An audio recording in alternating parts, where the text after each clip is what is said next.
देखिए लाप्लास का एक क्वेश्चन है, पेज नंबर 285 कह रहा है टू डायमेंशनल लाप्लास इक्वेशन। कोई भी एक लाप्लास इक्वेशन है जो कैसा है, टू डायमेंशनल का है, दो विमाओं का है। To find the solution of the two dimensional Laplace equation, to find the solution of the two dimensional Laplace equation in Cartesian coordinate. किसमें? कार्टेशियन की बात कर रहा है, एक्स वाई की बात कर रहा है। By the method of the separation of variable, bye the method of the separation of variable. ये क्वेश्चन दे रहा है हमें। क्वेश्चन क्या कह रहा है? क्वेश्चन कह रहा है to find the solution of two dimensional Laplace equation in Cartesian form या Cartesian coordinate by the method of separation या सेपरेशन वेरिएबल। तो देखो क्या होता है। फर्स्टली सबसे पहले हम जानते हैं लाप्लास इक्वेशन क्या होता है। सो देखो इसके सॉल्व के लिए operator square u equal to 0, ये होता है हमारा लाप्लास इक्वेशन। इसका मतलब two time differentiation partial u का x के रिस्पेक्ट में plus two time differentiation u का y के रिस्पेक्ट में इक्वल टू 0। ये हमारा लाप्लास इक्वेशन है। इक्वेशन फर्स्ट दे दो, ठीक। हमें इसका सॉल्यूशन चाहिए, तो सॉल्यूशन के लिए हमने क्या किया, माना लेट यहां से क्लियर है u का x के रिस्पेक्ट में डिफरेंशिएशन हो रहा है, u का y के रिस्पेक्ट में डिफरेंशिएशन हो रहा है। मतलब जो u है आपका वो कैसा फंक्शन है, x और y का ही फंक्शन है। क्लियर है? सो लेट किया हमने u is goes capital X into y, ये माना हमने u is equal to x into y. इसका देखा u का टू टाइम स्मॉल x के रिस्पेक्ट में डिफरेंशिएट करना है और टू टाइम स्मॉल y के रिस्पेक्ट में डिफरेंशिएट करना है। वन टाइम डिफरेंशिएट किया, क्या आया, del u upon del x। जब हम x के रिस्पेक्ट में करेंगे तो y कांस्टेंट, x का हो गया x डैश और y वैसा ही, y में कोई चेंजिंग नहीं। Again differentiation with respect x, तो del two u upon del x square, कितना आ गया, x double dash into y. ठीक, ये आ गया आपका x के रिस्पेक्ट में। अब हमें करना है u का y के रिस्पेक्ट में, किया हमने del u upon del y. जब y के रिस्पेक्ट में करेंगे तो x कांस्टेंट, x का तो कुछ नहीं होना, y का करेंगे y dash. Clear? Again differentiation with respect y, so आया हमारा del two u upon del y square बराबर, x का कुछ नहीं होना, y का करेंगे तो y डबल डैश। क्योंकि कैपिटल Y स्मॉल y का फंक्शन है, कैपिटल X स्मॉल x का फंक्शन है, तो कैपिटल X का केवल स्मॉल x के रिस्पेक्ट में होगा, y कांस्टेंट कहलाएगा क्योंकि पार्शियल कर रहे हैं, आंशिक कर रहे हैं। जब हम y का करेंगे तो कैपिटल Y स्मॉल y का फंक्शन है, तो कैपिटल Y के स्मॉल y के रिस्पेक्ट में हो जाएगा, बट x कांस्टेंट। ये दोनों हमने मान निकाल लिए। ये दोनों मान उठाकर कहाँ रख दिए, इस इक्वेशन में रख दिया हम, इक्वेशन फर्स्ट में, तो हमारा सॉल्यूशन आ जाएगा। देखो फ्रॉम इक्वेशन फर्स्ट, फर्स्ट क्या था, del two u upon del x square plus del two u upon del y square equal to 0। इसका मान रखा, इसका मान कितना आया, x double dash y plus x into y double dash equal to 0। इसको सॉल्व किया, सॉल्व करने के लिए कहाँ है, वहाँ ले गए हम, तो x double dash y equal to minus का x y double dash, separate किया by the method of the separation. Question कह रहा है by the method of the separation, separate कर लो। सेपरेट करने का मतलब वन टाइम एक variable only x and other side y double dash upon y। एक तरफ x वाले वेरिएबल आ गए, एक तरफ y वाले वेरिएबल आ गए। इनका सॉल्यूशन चाहिए।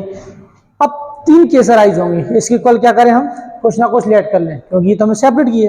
देखो केस फर्स्ट में यहाँ क्या मान लें, मान लो यहाँ पे कुछ भी हमने मान लिया, a b c d या कुछ भी मान लें कांस्टेंट, हमने यहाँ पे मान लिया m, लेट माना। ठीक, केस फर्स्ट देखें हम, ये m जो माना है, m कुछ भी हो सकता है, m का मान 1 2 3 4 5 k l m n कुछ भी ले सकते। केस फर्स्ट, ठीक है, केस फर्स्ट लिया हमने।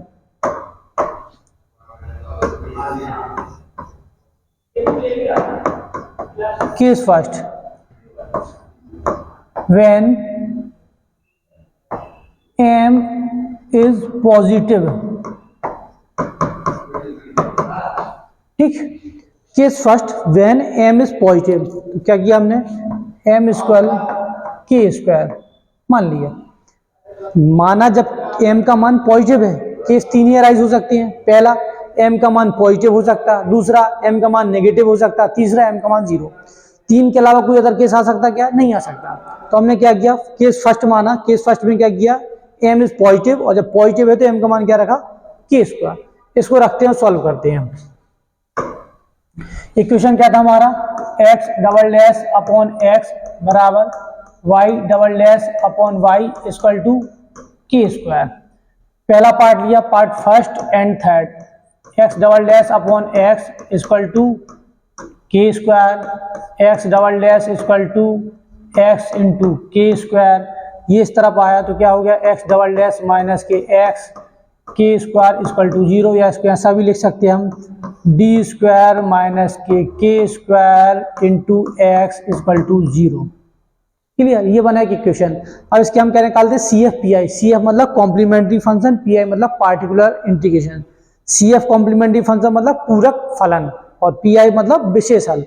इसमें जब इक्वल की वैल्यू 0 है तो पी आई तो निकलेगा नहीं, केवल क्या निकलेगा, सी एफ। सी एफ निकालने के लिए क्या करते हैं हम, एक्सिलरी इक्वेशन लेते हैं इसका।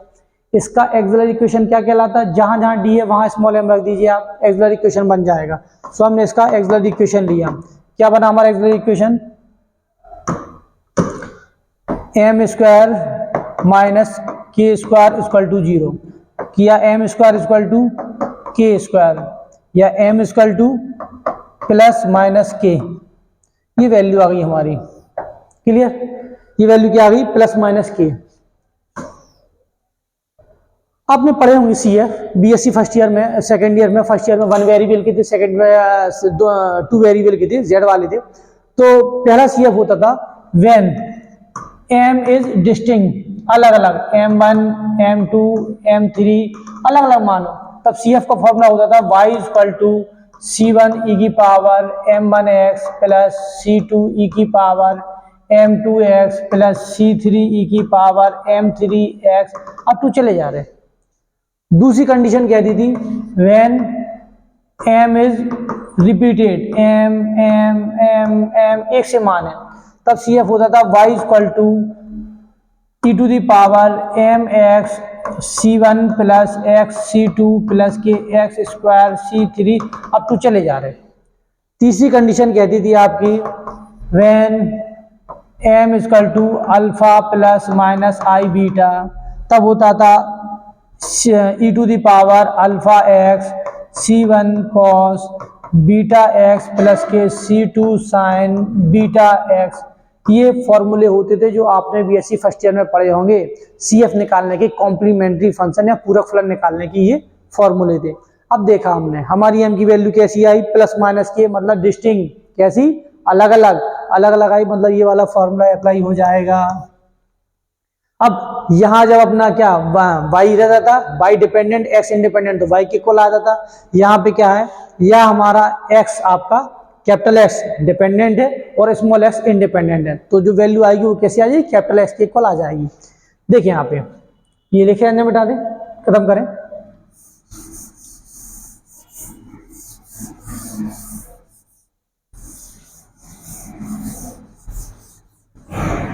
वैल्यू कैसी है हमारी, डिफरेंट है, अलग अलग है। तब क्या आ गया हमारा C F, capital X equal to C1 e to the power k x plus C2 e to the power minus k x. ये कैपिटल X की वैल्यू आ गई। अब वैल्यू किसकी चाहिए, कैपिटल Y की। कैपिटल Y के लिए फिर क्या किया हम, पार्ट सेकंड और थर्ड ने। जब पार्ट हमने सेकंड और थर्ड लिया तब देखें क्या लिया हमने, y double dash upon y equal to k square, या y double dash equal to y into k square, या साइड आ गए y double dash minus y into k square equal to 0।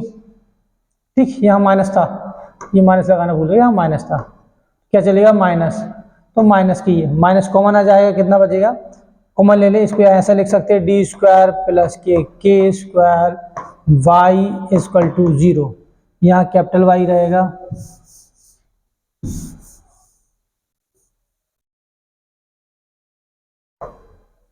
Capital Y equal to 0। Clear.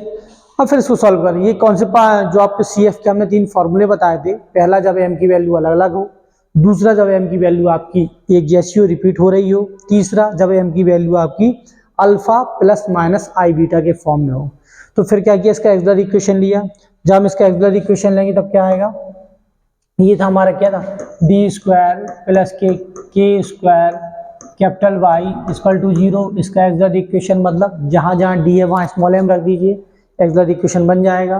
कितना बना, m square plus k square बराबर 0, या m square equal to minus k square, या m equal to plus minus k i. क्योंकि यहाँ पे minus है तो आयोटा लग जाएगा, और इसको हम ऐसा लिख सकते हैं m equal to 0 plus minus k i. तो जो आपका तीसरा वाला फॉर्मूला था alpha plus minus i beta, उसके लिए सी एफ होता था capital Y equal to e to the power alpha x to e to the power 0 x. यहाँ वाई आ जाएगा क्योंकि यहाँ पे डिपेंडेंट है कैपिटल वाई और इंडिपेंडेंट है small y, into C1 C2 हम ऑलरेडी ले चुके हैं। कहाँ ले चुके हैं, यहाँ हम ले चुके थे, हमारा C1 आ चुका था, C2 आ चुका था। हम क्या ले, अब C1 C2 ले चुके हैं, तो C3 cos beta x, beta की वैल्यू के, बीटा एक्स ना हो क्या हो जाएगा यहाँ पे y, क्योंकि अपन y में ले रहे हैं, y प्लस के C4 साइन के y। ये आपका आंसर आ गया। अब चूंकि e टू दी पावर 0 कोई मान नहीं होता, तो कैपिटल Y का कंप्लीट मान आ गया आपका C3 cos k y plus के C4 साइन के वाई। ये आंसर मिला हमें Y का। अब हमें X का मान भी मिल गया और Y का मान भी मिल गया। हमें चाहिए किसका आंसर था, यहाँ देखें। सबसे शुरुआत में हमने यहाँ लेट किया था, क्या लेट किया था, u इक्वल टू, ये सॉल्यूशन था हमारा, u equal to x into y. हम कैपिटल S का मान रख दें, कैपिटल Y का मान रख दिए, हमारा आंसर हो जाएगा। देखें कैपिटल S का मान कितना आया था, ये हमने सॉल्व किया था। सॉल्व करने के बाद ये आ गया था हमारा कैपिटल X का मान, ये आया था कैपिटल X का मान C1, और ये आ गया हमारा कैपिटल Y का मान। तो कंप्लीट आंसर इज, देखो क्या हो गया हमारा, u equal to x into y, u equal to x का मान C1 e to the power k x plus C2 e to the power minus k x into y का मान C3 cos k y plus C4 sine k y. Complete answer. ये किसका answer हुआ, जब m की value positive है, ये एक आंसर हुआ। जब m की वैल्यू पॉजिटिव है, किस सेकंड, अब क्या लगाएंगे हम, किस सेकंड कह रहा है, when m is negative, when m is negative, जब कैसा है m, नेगेटिव है, मतलब m की वैल्यू क्या मान ली जाए, माइनस की के स्क्वायर। तब देखें क्या आएगा, तब आपका फिर से इक्वेशन पे जाइए, x double dash upon x बराबर minus k y double dash upon y equal to minus k square. क्यों, क्योंकि यहाँ वैल्यू हमने कैसी लिया, नेगेटिवली। फिर से सॉल्व करें, पार्ट फर्स्ट और थर्ड लिया, क्या मिला, x double dash upon x equal to minus k square. या देखें x double dash equal to minus k square x, या इस साइड आएंगे तो d2 माइनस के plus k square into x बराबर 0।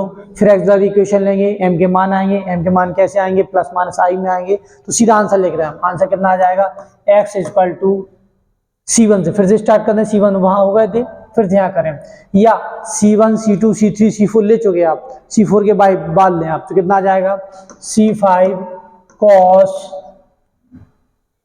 के एक्स प्लस के C6 साइन के एक्स। ये मान आ गया x का। अब आपने फिर से लिया क्या, वापस ये वाले पार्ट सेकंड और थर्ड, ये दो पार्ट लिए, तब कितना आया, y double dash upon y equal to minus k square y, minus minus यहाँ कैंसिल हो जाएंगे, बचेगा आपका y double dash minus k square y. ठीक, ये एक एक्स्ट्रा वाई लग गया यहाँ पे, ठीक, माइनस वाई, ये इसको लिख सकते हैं आप D square minus k square into y equal to 0। इसको सॉल्व करेंगे सीधा सीधा आंसर मिल जाएगा capital Y equal to C6 तो चलेगा C7 e to the power k y plus k C8 e to the power minus k y. एक ये capital Y का मान मिल गया। जब कैपिटल एक्स कैपिटल वाई का मान मिल गया तब आंसर क्या हुआ आपका, फिर से u बराबर एक्स इंटू वाई या u बराबर एक्स का मान क्या आ गया C5 cos के एक्स प्लस के C6 sine k x into C7 e to the power k y plus k C8 e to the power minus k y. ये आपको मिल गया दूसरा आंसर। जब क्या लिया था आपने, के का मान नेगेटिव। एक और केस देखें, ठीक है, case third when m is 0, जब m का मान 0 है तो m इक्वल टू क्या आ जाएगा 0। क्या था अपने पास पे फॉर्मूला, वो equation x double dash upon x बराबर y double dash upon y equal to 0। क्या आ गया, x double dash upon x बराबर y double dash upon y बराबर 0। इसको सॉल्व किया फिर से हमने, part first x double dash upon x बराबर 0 या x डबल डैश बराबर 0, बोथ साइड इंटीग्रेशन किया। जब इंटीग्रेशन करेंगे तो क्या बचेगा, x डैश बराबर C8 तक हो गए थे ना, C8 के बाद C9, वन टाइम और डिफरेंशिएट किया तो x बराबर कितने आ गए C9x प्लस के C10। एक आंसर। दूसरा देखें यहाँ पे, दूसरा था आपका y double dash upon y equal to 0 या क्या आया y double dash equal to 0, one time integration किया तब कितना आया y डैश बराबर C11y। एक बार इंटीग्रेशन किया तो कैपिटल Y बराबर C11y प्लस के C12। ये आंसर और आ गया, तब कंप्लीट आंसर। फिर से हमारे पास क्या था u भी, u का मान क्या था x इंटू वाई, तो u का मान क्या आ गया, x का मान C9x प्लस के C10 into C11y plus C12। ये आपका एक और आंसर आ गया। देखिए क्वेश्चन ने कहा था आपसे सॉल्व द लाप्लास इक्वेशन, ठीक है, सॉल्व द लाप्लास इक्वेशन। ये कैसा था, 2 डायमेंशनल लाप्लास इक्वेशन। क्वेश्चन कह रहा था solve the 2 dimensional Laplace equation. तो यहाँ से क्वेश्चन ये था,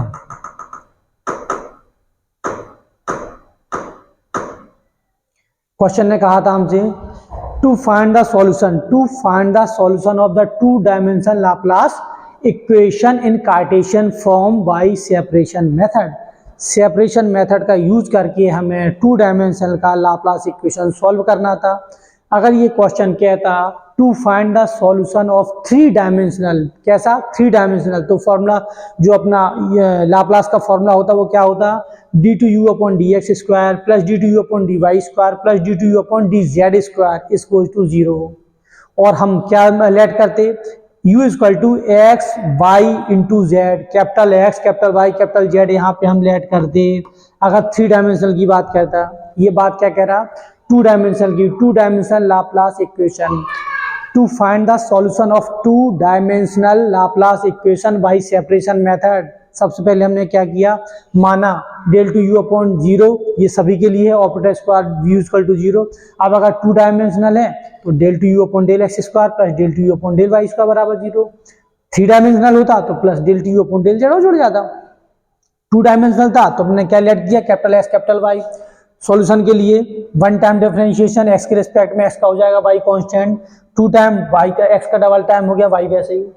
इसी प्रकार हमने वाई के रिस्पेक्ट में किया तो वाई का हो गया एक्स वैसा ही, फिर दोबारा किया वाई का डबल डैश एक्स वैसा ही। नेक्स्ट स्लाइड, जो दोनों डिफरेंशिएट हुए थे उठा के हमने यहाँ रखे। एक इक्वेशन कह रहा था सेपरेशन मेथड, क्वेश्चन ने कहा वाई सेपरेशन मेथड सॉल्यूशन, तो सेपरेशन मेथड के कारण हमने इसको सेपरेट कर लिया। आपने 12th क्लास में पढ़े होंगे पृथक्करण विधि, 12th का एक 16 चैप्टर था डिफरेंशियल इक्वेशन अवकल समीकरण, सभी ने पढ़ा होगा। उसमें था पहला जो सॉल्व करते थे डिफरेंशियल इक्वेशन को, पहला मेथड होता था पृथक्करण विधि या सेपरेशन मेथड। दूसरा मेथड होता था उसमें होमोजीनियस या समघात फलन। तीसरा निकालते थे IF इंटीग्रल फैक्टर और CI कंप्लीट इंटीग्रेशन। और चौथा होता था एग्जैक्ट डिफरेंशियल इक्वेशन या यथातथ अवकल समीकरण। उसी तरह इसमें पहला था आपका सेपरेशन मेथड, तो सेपरेशन के कारण पृथक्करण विधि, एक तरफ सेपरेट कर लिया हमने x वाले, एक तरफ सेपरेट कर लिया हमने y वाले। जब सेपरेट होगा तो बराबर कोई एक कांस्टेंट लेट कर लिया, m लेट कर लिया। पहली कंडीशन केस फर्स्ट माना हमने, केस फर्स्ट में व्हेन m इज पॉजिटिव, माना m जब आपका धनात्मक है तो m बराबर k स्क्वायर मान लिया। m बराबर जो k स्क्वायर माना उसको रखा तो बराबर k स्क्वायर, पार्ट फर्स्ट और थर्ड लिया, कितना आ गया y x double dash upon x बराबर k स्क्वायर। ये वहां क्रॉस हुआ k स्क्वायर x, ये माइनस आया, या इसको टू टाइम डिफरेंशियल को d स्क्वायर लिख सकते हैं, k का k वैसे ही x कॉमन आ गया बराबर 0। इसका हमने एक्सिलरी इक्वेशन लिया जिसे हिंदी में बोलते हैं सहायक समीकरण।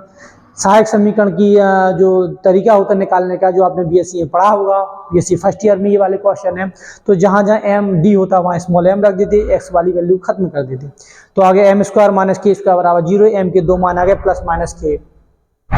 m के जब दो मान आ गए तो CF निकालने के तीन फॉर्मूले होते हैं, जब m का मान अलग अलग हो, दूसरा जब m का मान रिपीटेड हो, पुनरावृत्ति हो रही हो, तीसरा जब m का मान आपका alpha plus minus i beta के फॉर्म में, एक रियल में हो, एक इमेजनरी मतलब कॉम्प्लेक्स फॉर्म में हो। तो इसमें कौन सा लगा, डिस्टिंक्ट वाला, अलग अलग वाला, C1 e to the power kx plus C2 e to the power minus kx। ये हमें कैपिटल x का मान मिल गया। कैपिटल y के लिए फिर से हमने पार्ट सेकंड थर्ड लिया, ये माइनस इस तरफ चला गया तो ये प्लस के हो गए, del square plus k square y बराबर 0। इतना करने के बाद फिर हमने इसको सॉल्व किया तो k का मान प्लस माइनस कॉम्प्लेक्स में आया, कॉम्प्लेक्स के लिए वाला फॉर्मूला हो तो ये फॉर्मूला लग गया। फॉर्मूला लगने के बाद ये आंसर आ गया, ये कैपिटल y का मान आया। फिर जो हमारा सॉल्यूशन था वो क्या था, u इक्वल टू जो हमने लेट किया था वो था x इंटू वाई, तो x का मान रख दिया, y का मान, एक आंसर हो गया, ये आंसर हो गया। फिर हमने क्या किया, फिर से case second when m is the negative. अब क्या मानना है, नेगेटिव, नेगेटिव है तो m इक्वल टू क्या मान लिया, माइनस के स्क्वायर। जब माइनस के स्क्वायर होगा तब देखो part first part second minus k second, ये के स्क्वायर। पहला पार्ट टेक किया फर्स्ट और थर्ड, जब फर्स्ट और थर्ड टेक किया तो क्या आया, del square del x double dash बराबर माइनस के स्क्वायर एक्स। ये इसको इस तरफ ट्रांसफर किया, ये प्लस का हो गया एक्स।